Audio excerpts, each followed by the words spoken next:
आणि त्या 100 बातम्यांचा आपण वेगवान आढावा घेऊयात महाफास्ट 100 मधून।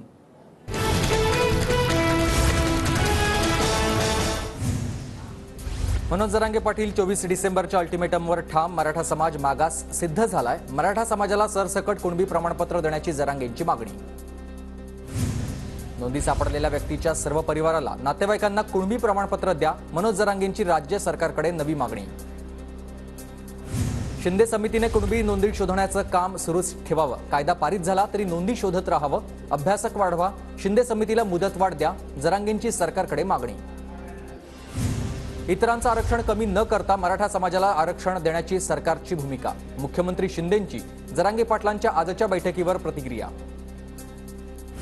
मनोज जरांगेंनी गिरीश महाजन यांचं रेकॉर्डिंग व्हायरल करावं। गिरीश महाजन तुमच्याशी काय बोलले ते महाराष्ट्राला कळू द्या। एकनाथ खडसे यांचं मनोज जरांगे यांना आवाहन। 10 वर्ष सरकार आहे पण डेडलाईन करायला शरद पवार लागतात। 24 डिसेंबरला डेडलाईन। बघू सरकार आरक्षणाबाबत काय निर्णय घेतं। सुप्रिया सुळेंची फडणवीसांवर टीका। शेतकरी प्रश्न आणि मराठा आरक्षणावर सरकार उद्या विधानसभेत भूमिका मांडण्याची शक्यता। मंगळवारी याबाबत सरकारच्या वतीने उत्तर देण्याची तयारी सुरू। 24 डिसेंबरच्या अल्टिमेटम आधी मनोज जरांगेंची बीडमध्ये इशारा सभा। 23 डिसेंबरला सोलापूर रोडवरील पाटील मैदानावर 100 एकरवर सभा।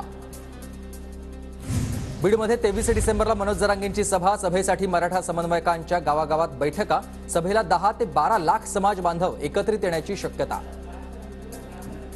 मराठा ओबीसी वादाच्या पार्श्वभूमीवर चंद्रपुरात ओबीसी बचाव परिषद। मनोज जरांगे पाटलांच्या विरोधात निषेधाचा ठराव पारित होण्याची शक्यता।